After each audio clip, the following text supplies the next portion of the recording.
দেশ জুড়ে ধর্মীয় উন্মাদনার মধ্যেই সম্প্রীতির রথ বের করল হিন্দু মুসলমান দুই সম্প্রদায়ের মানুষ রথ টানল হাতে হাত মিলিয়ে।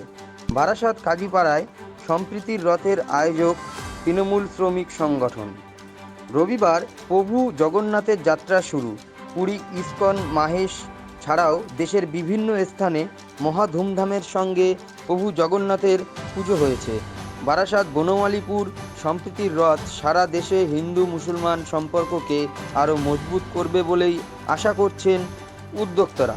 দেখুন, কবি বলেছিলেন, রথযাত্রা লোকারণ্য মহাধুমধাম, ভক্তেরা লুটায় পথে করিছে প্রণাম।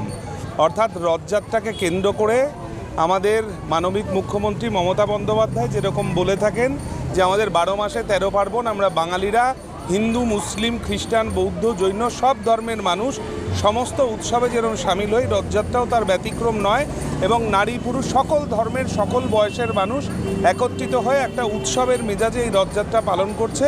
এবং তার মধ্যে একটা সম্প্রীতির বাতাবরণ যেরকম রয়েছে, তেমনি উৎসবের মেজাজে বাঙালিরা যেরকম আপামর বাঙালিরই উৎসবে তাদের আনন্দের মধ্যে দিয়ে দিনটা কাটায়, সেভাবেই আমরা রথযাত্রা পালন করছি। 13 এবং 14 নম্বর এবং 15 নম্বর ওয়ার্ড সকলে একত্রিত হয়ে আমরা বারাসাত পৌরসভার পক্ষ থেকে এই রথযাত্রাটা পালন। আমাদের কোনো জাতি ভেদাভেদ নেই এখানে। আমরা পশ্চিমবাংলার মানুষ, ঠিক আছে, সবসময় চাই, ঠিক আছে, যে শান্তিভাবে এখানে বসবাস করবো। সব জাতি, হিন্দু মুসলমান খ্রিস্টান সব মিলেই আমরা বসবাস করবো। এবং প্রত্যেক অনুষ্ঠানে, ঠিক আছে, পুজো, কালী পুজো বলেন, দুর্গা পুজো বলেন, রথযাত্রা বলেন, ঠিক আছে, সব অনুষ্ঠানেই, ঠিক আছে, আমরা হিন্দু মুসলমান সবাই একতাভাবেই করি।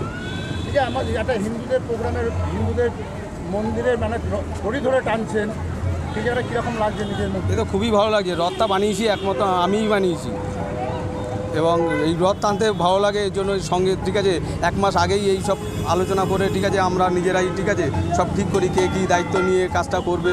এই রথ ব্যাপারটা 6 বছরের রথযাত্রা। এটা আমরা মুসলমান ভাইদের দিয়ে এই রথটা তৈরি করেছি। এবং এই এলাকা 14 নম্বর এবং 13 নম্বর যে ওয়ার্ড বারাসাত পৌরসভার একটা সম্প্রীতির মেলবন্ধন আছে এখানে। আমরা যেমন ঈদ উৎসব পালন করি, এরা ঠিক তেমন দুর্গা উৎসব পালন করে। ঠিক একইভাবে রথযাত্রা উৎসবে এদের দ্বারাই রথ তৈরি। এবং দীর্ঘ 6 বছর আগে থেকে আমরা এটা শুরু করেছি। এবং বিভিন্ন এনজিও, বাংলার মধ্যে বিভিন্ন এনজিও এদেরকে পুরস্কৃত করেছে ডেকে।